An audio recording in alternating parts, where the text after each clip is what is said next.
Mari jemaat yang dikasihi Tuhan, mari berdoa sebelum kita membaca merenungkan firman-Nya. Bapa di dalam surga, kami datang dalam ucapan syukur di hari perhentian yang Kau berikan kepada kami. Terima kasih Tuhan, karena sungguh Engkau baik dan menyatakan kebaikan-Mu di dalam hidup kami, di dalam keseharian kami, di tengah-tengah keluarga kami, di tengah-tengah lingkungan gereja kami, di tengah-tengah bangsa, negara, bahkan dunia ini. Kami menaikkan pujian syukur kami kepadamu. Dan sore hari ini kami bersama-sama akan membuka firman-Mu ya Tuhan. Firman-Mu firman yang hidup dan yang menghidupkan, firman yang kudus dan yang menguduskan, firman yang tidak berubah, tetapi firman yang kami percaya sanggup mengubah kehidupan kami. Itulah yang kami rindukan jadi bagian dari semua kami yang hadir beribadah sore hari ini. Pakai hamba-Mu yang terbatas menyampaikan firman-Mu yang tidak terbatas. Dan tolong kami pada akhirnya, semua kami, bukan hanya jadi pendengar-pendengar firman yang setia, tapi mampukan dengan kuasa, dengan pertolongan dari Roh-Mu yang kudus, kami dimampukan menjadi pelaku-pelaku firman-Mu di dalam hidup kami, di dalam keseharian kami. Bersabdalah ya Tuhan, kami umat-Mu sedia mendengarnya. Di dalam satu nama yang kudus dan berkuasa, nama Tuhan kami Yesus Kristus, Sang Firman yang hidup, kami menyerahkan pemberitaan firman-Mu. Amin. Shalom. Horas. Puji nama Tuhan, bersyukur kesempatan yang indah Tuhan berikan bagi kita kembali beribadah. Kiranya ibadah-ibadah kita bukan hanya menjadi rutinitas, tetapi di dalam ibadah kita berjumpa dengan Tuhan secara pribadi. Bapak Ibu Saudara yang dikasihi Tuhan, bacaan yang sama-sama akan kita baca renungkan sore hari ini di dalam kitab Yeremia. Mari buka bersama-sama kitab Yeremia pasal yang ke-23. Yeremia pasal yang ke-23, kita akan membaca di dalam ayat yang pertama sampai dengan ayat yang ke-6. Yeremia 23 ayat yang pertama sampai dengan ayatnya yang ke-6. Mari Bapak Ibu Saudara yang sudah menemukan, kita akan membacanya bergantian. Saya mulai membaca ayat pertama. Mohon Bapak Ibu sekalian, jemaat membaca ayat yang kedua. Kita bergantian sampai dengan ayatnya yang ke-6. Lembaga Alkitab Indonesia memberi judul Janji tentang Tunas Daud yang Adil. Celakalah para gembala yang membiarkan kambing domba gembalaanku hilang dan terserak. Demikianlah firman Tuhan.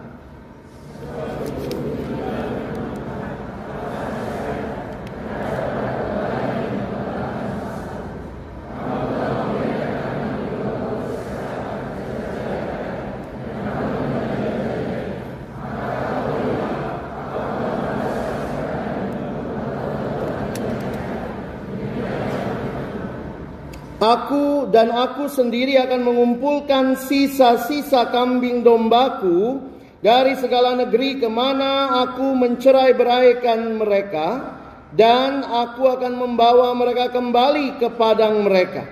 Mereka akan berkembang biak dan bertambah banyak.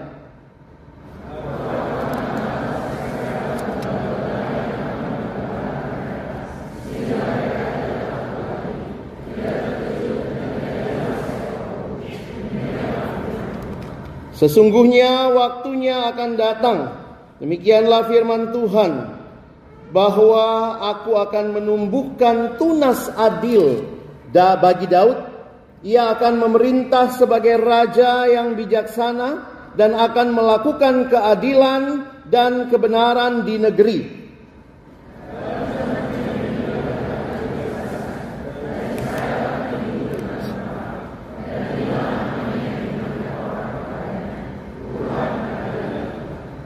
Sedemikian jauh pembacaan firman Tuhan, berbahagialah kita yang bukan hanya membacanya, tetapi juga merenungkannya, melakukannya dalam hidup kita, dan bahkan membagikannya.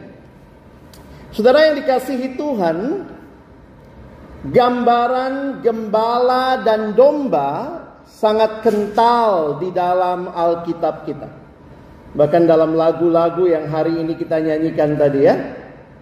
Tadi kita buka dengan Mazmur 23. Tuhan adalah gembalaku.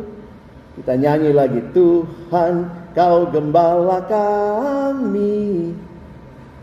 Gambaran tentang gembala dan domba, gambaran yang sangat akrab di dalam Alkitab.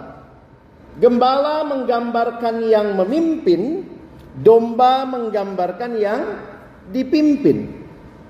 Dan ini menjadi istilah yang makin lazim dipakai bahkan di dalam kekristenan hari-hari saat ini. Beberapa gereja bahkan menyebut pendetanya gembala. Saya kaget juga gitu ya. Satu waktu saya datang pelayanan ke satu gereja X. Pak, Bugem di mana? Bugem. Dia nanya istri saya, Ibu Gembala. Saudara, berarti saya Pak Gem. Pak Gembrot. Rasanya begitu ya, kalau ada orang yang panggil, halo Pak Gembala, oh halo Bapak Domba. Begitu kan? Jadi memang ini gambaran yang menarik untuk saudara dan saya renungkan, karena Alkitab banyak berbicara hal seperti ini. Minimal ada dua pemimpin di dalam Alkitab yang latar belakangnya adalah gembala. Siapa itu? Musa dan juga Daud. Belum lagi nanti kalau Bapak Ibu lihat ya, mungkin juga Hosea, seperti itu juga digambarkan. Jadi menarik untuk memperhatikan dan merenungkan, jadi untuk menghayati tentang firman Tuhan yang diberikan kepada kita hari ini. Saya mau ajak saudara belajar sedikit tentang domba. Ada yang orang pertanian, peternakan di sini? Ya, mungkin kalau kita bicara tentang domba, kita makin bisa paham apa maksud firman hari ini. Coba kita lihat sebentar dulu. Saya bagi 3 ya. Kadang-kadang orang bilang, Pak Pendeta ini khotbahnya apa? 3 bagian. Pertama ayat 1 dan 2. Ya. Kalau Bapak Ibu lihat lagi di Alkitab kita, ayat 1 dan 2 itu adalah murka Tuhan kepada gembala yang tidak bertanggung jawab. Jadi ada pemimpin-pemimpin Israel waktu itu tidak bertanggung jawab. Ayat 3 dan 4 Tuhan ambil alih kepemimpinan itu. Makanya kita lihat, aku sendiri akan mengumpulkan sisa-sisa kambing dombaku. Dan ayat 5 dan 6, sebuah janji akan datang pemimpin sejati yang tentunya saudara dan saya kenal. Dialah gembala yang baik, namanya Yesus Kristus. Sederhana ya. Pemimpin yang dimurkai Allah, Allah ambil alih kepemimpinannya, tetapi Allah memberikan janji ada pemimpin yang sejati yang digenapkan di dalam Yesus Kristus. Sudah selesai khotbah kita ya. Amin. Lamaan nyanyinya nanti ya. Saudara nanti perhatikan sebentar.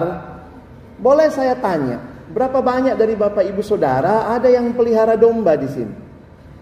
Hah? Ada? Amang, Inang? Ada di rumah pelihara domba?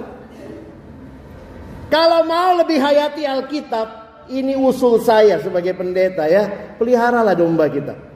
Supaya kita makin menghayati apa itu penggembalaan dan bagaimana kita menghayati domba. Saya tadi sudah sempat mau mampir ke toko boneka. Mau juga saya khotbah, saya taruh domba 1 di sini ya. Jadi anggaplah ini, Bapak Ibu hargai niat saya ya. Sudah mau saya bawa domba itu tadi, cuma nggak sempat karena saya pelayanan pagi, langsung lanjut ke sini. Anggaplah ada domba saya taruh di sini ya. Lihat. Kalau saudara lihat saya yang takut. Kok bisa dia lihat ya? Oke, anggaplah ada domba di sini. Bapak Ibu Saudara, mengapa penggembalaan menjadi gambaran yang menarik? Allah sendiri berkata dia akan menggembalakan umatnya. Saya pikir istilah domba dan gembala menjadi istilah yang sangat penting. Karena ketika Tuhan memilih gambaran itu, akulah gembala. Bahkan Yesus berkata dia adalah gembala yang baik.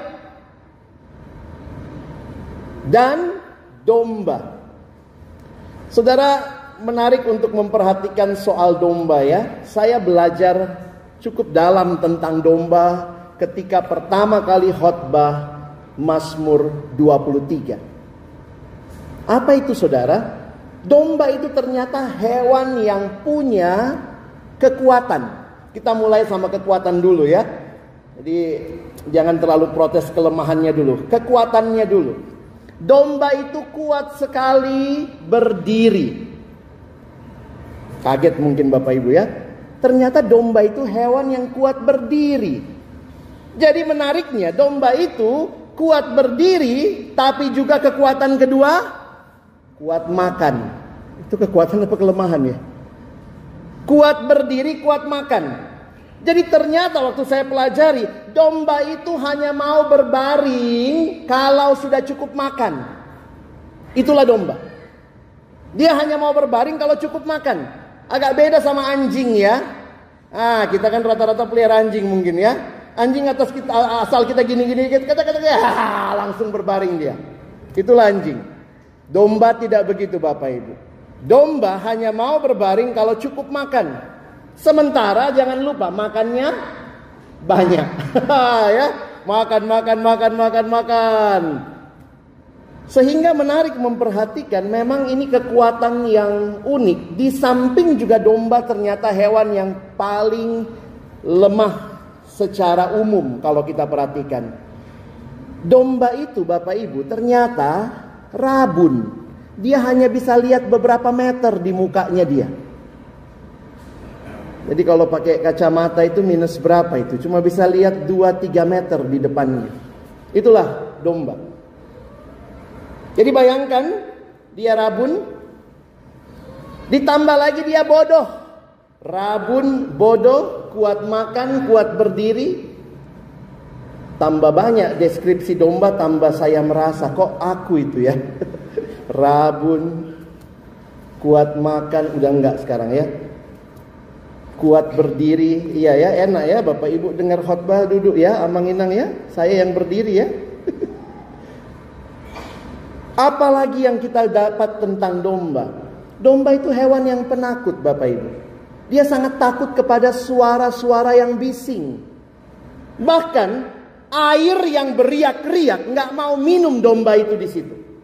Jadi bayangkan Bapak Ibu Saudara, ini domba hewan yang sangat demanding. Maksudnya sangat membutuhkan perhatian. Karena apa? Makannya banyak. Tapi rabun, nggak bisa cari makan sendiri. Jadi memang yang namanya domba itu sangat bergantung sama yang namanya gembala. Ditambah lagi apa saudara? Domba itu lucu kali ya. Ya kalau lihat ya Shaun the Sheep ya. Apa yang terjadi? Domba ini banyak musuhnya. Hewan-hewan buas itu musuhnya lawannya domba ini karena dia sering diterkam. Lalu apa yang terjadi kalau dia diterkam? Inilah domba ini ya. Semut kecil-kecil gitu kalau kita sakiti, dia bisa gigit balik ya. Hampir semua hewan punya mekanisme mempertahankan diri. Domba nggak punya loh Bapak Ibu. Ngeri ya. Anjing kalau kita melawan kita bisa gigit, kucing bisa cakar. Coba domba bisa apa? Ada Bapak Ibu gimana? Domba? Banyak begitu saya bilang domba langsung itu kambing. Beda. Mau kita lihat sebentar tentang domba ya. Kita buka 1 Samuel 17. Mari Bapak Ibu kita buka 1 Samuel 17. Kita lihat dulu kayak apa domba itu. Ini adalah pengalaman sang gembala namanya Daud. Waktu itu Daud mau melawan Goliat. Lalu kemudian lihat ayat 34 di hadapan Saul ini ya. Coba lihat. 1 Samuel 17 ayat 34. Mari kita perhatikan, saya akan bacakan buat kita. Tetapi Daud berkata kepada Saul, hambamu ini biasa menggembalakan kambing domba ayahnya. Apabila datang singa atau beruang yang menerkam seekor domba dari kawanannya, siapa yang aktif? Ayat 35. Maka aku mengejarnya, menghajarnya, melepaskan domba itu dari mulutnya. Lah, dombanya ngapain? Siapa yang aktif? Gembalanya. Mungkin domba cuma, om beruang sakit, jangan terlalu kencang gigitnya. Lihat lagi lanjutannya. Kemudian apabila ia berdiri menyerang aku, maka aku menangkap janggutnya lalu menghajarnya dan membunuhnya. Baik singa maupun beruang telah dihajar oleh hambamu ini, dan orang Filistin yang tidak bersunat itu, ia akan sama seperti salah satu daripada binatang itu, karena ia telah mencemooh barisan daripada Allah yang hidup. Domba ngapain saudara? Pasrah sempurna, itulah si domba. Bayangkan gambaran yang diberikan. Saya pikir Tuhan pas sekali. Tuhan katakan, kamu cuma domba, akulah gembalamu. Maka saudara kalau menghayati penggembalaan, makanya saya tadi usulkan ya, pelihara domba di rumah, untuk kita menghargai dan melihat betapa bodohnya domba itu tidak bisa melindungi dirinya sendiri, maka selalu harus ditemani gembala. Satu buku yang saya baca bilang begini, lihat hewan-hewan lain, banyak fotonya sendiri. Bapak Ibu pernah ke rumah orang, lihat ada pasang foto kuda, harimau, lukisan gitu ya? Ada nggak? Kita pergi ke rumah orang foto domba sendiri, kecuali Shaun the Sheep. Kenapa? Karena domba tidak bergembala. Sebenarnya kalau lihat apa yang Alkitab katakan, sama dengan binasa. Domba tidak bergembala, itu sudah tanda-tanda akhir zaman itu buat dia. Kalau saudara dan saya berkata, aku tidak butuh Tuhan, sebenarnya itu juga menandakan kita domba yang kena penyakit jugulisme. Ya, banyak domba jugul. Aku bisa sendiri, nggak butuh Tuhan. Tuhan bilang nggak bisa. Kau domba, aku gembala. Makanya kalau saudara membaca Mazmur 23, saya kasih sedikit bocoran ya. Coba baca Mazmur 23. Tuhan adalah gembalaku, takkan kekurangan aku. Lalu apa kalimatnya? Ia membaringkan aku di mana? Di padang yang berumput hijau. Saya membaca sejarahnya karena saking kuatnya makan si domba itu. Makan, padang rumputnya gundul. Maka dia harus pindah lagi bersama gembalanya. Dan ingat, domba gak bisa cari makan sendiri, harus dituntun gembala karena rabun dia. Makanya di Alkitab ada cerita domba yang hilang. Gak ada itu cerita gembala yang nyasar, gak ada ya. Karena yang rabun itu domba. Kenapa gembala pada waktu Yesus lahir dapat berita itu? Kenapa dikatakan ini kaum yang terpinggirkan? Karena apa? Gembala itu harus menemani domba. Domba itu di sini makan, habis padang sini, pindah lagi. Makan lagi situ, pindah lagi. Jadi gembala itu tidak sempat ikut partamiangan. Tidak sempat orang itu. Karena apa? Pindah sini, pindah sana, pindah sana. Bisa 1 bulan kemudian kembali ke padang rumput yang pertama. Coba lagi. Dia membaringkan aku. Berarti sampai bisa berbaring artinya apa? Sudah cukup makan. Di mana dibaringkan? Di padang rumput gundul? Tidak. Padang rumput yang hijau. Wow, tuh saya mengerti ini. Oh, luar biasa Tuhanku ini. Dia membaringkan aku di padang yang berumput hijau. Ketika aku butuh makan lagi, bangun, masih ada rumputnya. Ia membimbing aku ke air yang, mungkin kita kalau baca air yang tenang. Itu yang saya bilang tadi Bapak Ibu. Gembala itu harus membimbing domba ke air tenang. Kalau airnya beriak-riak, gak mau minum dia. Sombong ya. Sombong kali domba itu. Udah rabun, bodoh, gak bisa cari minum, gak bisa cari makan sendiri, sekalinya dicarikan, gak mau kalau airnya beriak-riak. Maka gembala biasanya akan membuat katanya seperti dam. Bapak Ibu ngerti dam ya? Karena ini prinsip hambatan. Kalau ditaruh batu disusun, kalau di sini beriak-riak, ditaruh hambatan, maka ke sini lebih tenang. Itu sampai begitu caranya si gembala memperhatikan dombanya. Ia membimbing aku ke air yang tenang. Ia menyegarkan jiwaku. Lalu Bapak Ibu ingat ya, tongkat gembala itu begini ya. Karena itulah narik-narik leher si domba yang suka cari jalan sendiri. Ih bagus ke sini, salah, balik. Lalu kalimatnya apa? Nah, ada satu kekuatan yang saya belum bilang ya. Ternyata domba ada juga kekuatan lain. Dia punya kekuatan di pendengaran. Memang aku rabun, tapi pendengaranku kuat. Makanya kalimat Alkitab berkata, sekalipun aku berjalan di lembah kekelaman. Bayangkan, domba yang rabun, jalan di lembah yang kelam. Mau bagaimana? Alkitab berkata, gadamu dan tongkatmu, itulah yang menghibur aku. Saudara, karena kekuatannya di telinga, maka biasanya gembala itu katanya mengetuk-ngetukkan tongkatnya. Diketuk, waktu diketuk itu ada bunyinya ya. Waktu bunyinya masih ada, domba itu tahu, gembalaku meskipun aku mungkin tidak bisa melihatnya, tetapi dia dekat dengan aku. Indah sekali Mazmur 23. Kalau kita menghayati relasi domba dan gembala. Pulang baca lagi ya. Atau nanti nyanyi lagi gitu ya. Tuhan adalah gembalaku, takkan kekurangan aku. Ia membaringkan aku di padang yang berumput hijau. Ia membimbingku ke air yang tenang. Ia menyegarkan jiwaku. Ia menuntunku ke jalan yang benar oleh karena namanya. Sekalipun aku berjalan dalam lembah kekelaman, aku tidak takut bahaya. Gadamu, gada itu untuk pukul hewan-hewan buas yang mau menerkam domba.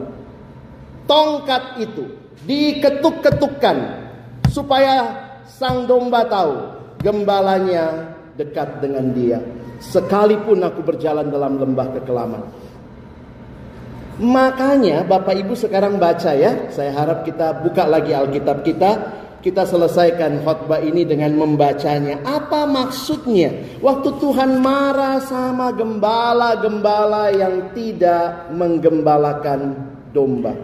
Mari lihat ayat 1. Celakalah para gembala yang membiarkan kambing domba gembalaanku. Apa yang terjadi? Hilang dan terserak. Ngeri saudara. Ayat 2. Sebab beginilah firman Tuhan Allah Israel terhadap gembala yang menggembalakan bangsaku. Kamu telah membiarkan kambing dombaku terserak dan tercerai-berai. Sudah rabun dia, kau biarkan lagi tercerai-berai, dan kamu tidak menjaganya. Mungkin kalau saudara juga punya anjing, kadang kita tinggal di rumah ya, seminggu asal udah kasih makan aman ya. Domba gak gitu saudara. Kau tidak menjaganya kata Tuhan. Maka ketahuilah, aku akan membalaskan kepadamu perbuatan-perbuatan yang jahat. Demikianlah firman Tuhan. Sebenarnya firman ini buat siapa sih? Saya agak takut saudara waktu baca ya. Sebenarnya ini buat kami para gembala. Maaf ya, para haladok kita semua ini ya, hamba Tuhan. Tapi sebenarnya semua kita dalam satu kesempatan kehidupan mungkin juga sedang memimpin sesuatu. Dan Tuhan ingatkan, sebagai pemimpin, kerjakan tanggung jawab dengan baik. Kalau saya hamba Tuhan, saya siapkan khotbah dengan baik.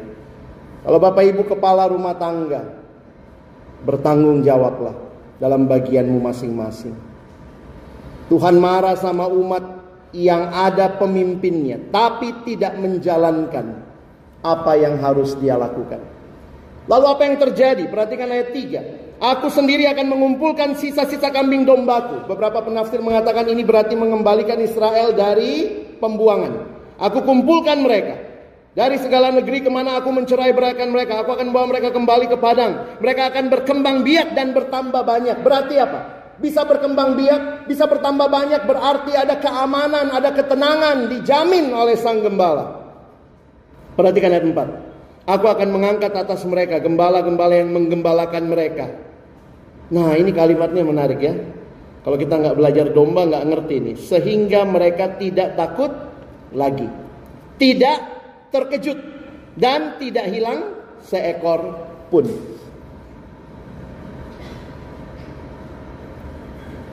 Tuhan peduli dengan umatnya. Kalaupun pemimpin tidak benar, ingat, Tuhan sanggup mengambil alih. Tuhan bangkitkan pemimpin.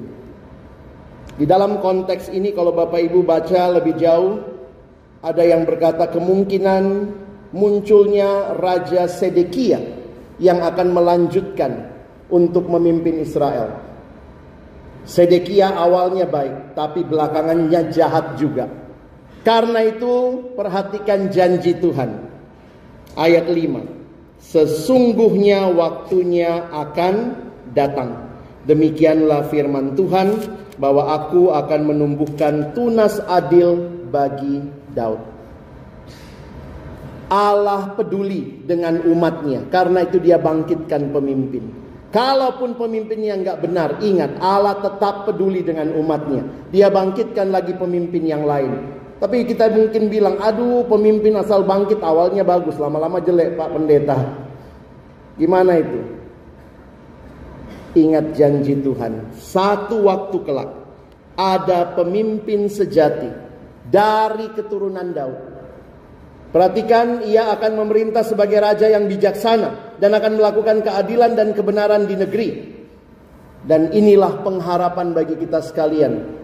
Orang Kristen, kita hidup dalam dunia, dan di dalam dunia ada otoritas di atas kita. Ada pemerintah, di pekerjaan ada atasan.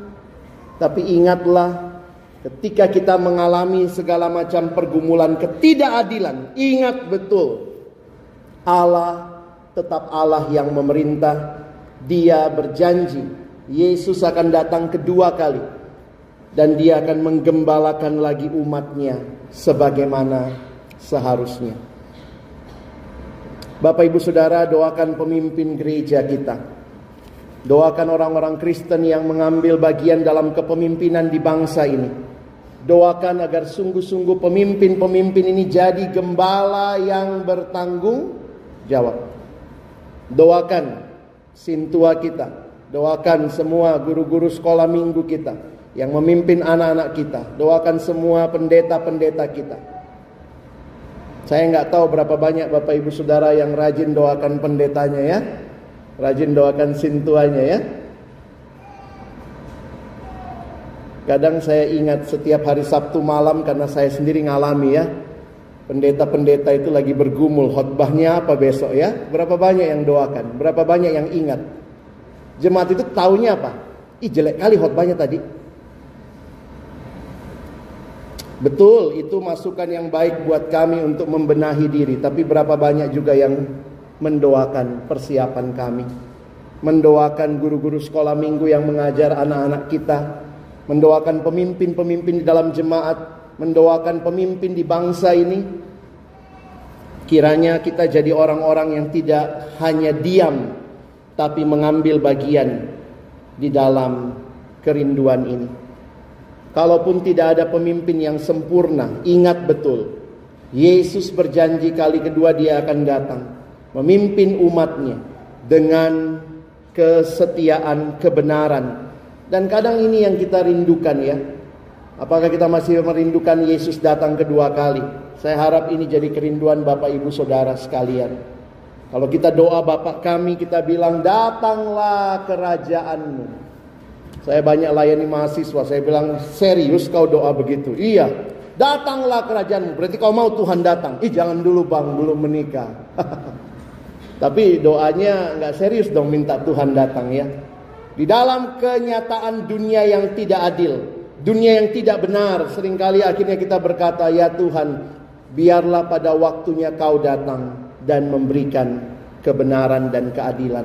Orang Kristen punya pengharapan. Pengadilan jadi tempat yang justru seringkali paling tidak adil. Banyak institusi yang kita harapkan membangun ternyata mungkin sulit juga. Tapi di dalamnya Tuhan hadirkan anak-anak Tuhan. Doakan agar kiranya Tuhan memakai, termasuk gereja Tuhan, sinode kita. Doakan agar sungguh Tuhan berikan hikmat buat mereka memimpin. Karena Tuhan sangat sayang sama domba-dombanya. Maka Tuhan bangkitkan pemimpin-pemimpin yang akan menggembalakan mereka dengan tanggung jawab. Kalaupun mereka tidak sempurna, terus berdoa, terus percaya, Tuhan akan sanggup pada akhirnya datang kedua kali memberikan kedamaian dan ketenangan di dalam dunia ini. Bapak Ibu Saudara yang dikasihi Tuhan, kiranya apa yang kita dengar hari ini menolong waktu kita pulang lagi nyanyi ya. Orang kalau pulang ibadah minggu yang diingat apanya biasanya ya? Banyak itu yang lebih diingat lagunya ya. Iya. Makanya saya senang kalau tim musiknya juga kompak, bernyanyi dengan baik. Wah, powerful ya. Kadang-kadang saya mikir gitu, sudah saya khotbah, apa yang diingat orang waktu pulang biasanya lagunya. Nah, waktu saudara mungkin nyanyi ya lagunya, kadang kan baru sampai di toilet sudah Tuhan Kau Gembala kami ya. Ada yang di toilet bahas ayat 3, enggak ya? Kayak di toilet itu pasti terdengarnya lagu-lagu ya. Nah, kenapa saya jelaskan begini? Supaya waktu saudara nyanyi, saudara makin bisa ngerti ya. Tuhan Kau Gembala kami, aku bodoh, aku banyak nuntutnya sama Tuhan, itulah aku Tuhan. Tuhan ngerti aku lah ya, itulah aku. Tuhan Kau Gembala kami, tuntun kami umat-Mu, rabun aku ini Tuhan. Berilah kami menikmati hikmat pengorbanan-Mu, dialah gembala yang baik. Dia bahkan mati bagi kita, itulah Yesus Kristus. Kalau saudara nyanyi lagu-lagu penggembalaan domba, ingatlah khotbah ini bahwa Tuhan peduli dengan hidup kita dan Tuhan bangkitkan pemimpin untuk memimpin kita. Doakanlah mereka. Kiranya Tuhan menolong kita jadi pelaku firman-Nya. Amin. Mari berdoa. Tuhan, terima kasih buat firman-Mu. Setiap kebenaran yang kembali meneguhkan hati kami untuk hidup bagi Allah, untuk hidup mengikuti kehendak-Mu, untuk memberi diri dipimpin oleh Gembala Agung kami. Kami doakan gembala-gembala kami selama kami ada dalam dunia ini. Ada orang-orang yang Tuhan hadirkan di dalam gereja kami, di dalam lingkungan kami, bahkan juga di tempat kerja kami, yang kami sadari mereka memimpin kami. Tapi mungkin juga ada kelemahan di sana sini. Biarlah kami boleh ambil bagian di dalam mendoakan, merindukan mereka juga terus memimpin dengan takut akan Tuhan. Dan kalau ada Bapak Ibu Saudara yang ditempatkan Tuhan menjadi pemimpin dalam kapasitasnya masing-masing, di pekerjaan, di rumah tangga, kiranya kami juga boleh memimpin dengan baik, mengingat bahwa kami meneladani Gembala Agung kami yang memimpin, mengarahkan, bahkan memberikan nyawanya bagi kami.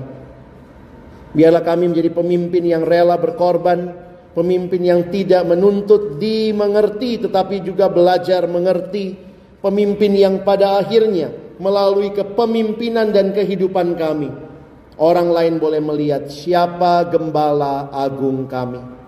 Terima kasih, kami bersyukur untuk firman-Mu. Tolong kami bukan cuma jadi pendengar firman, tapi jadi pelaku firman-Mu. Dalam nama Yesus kami berdoa, kami bersyukur. Amin.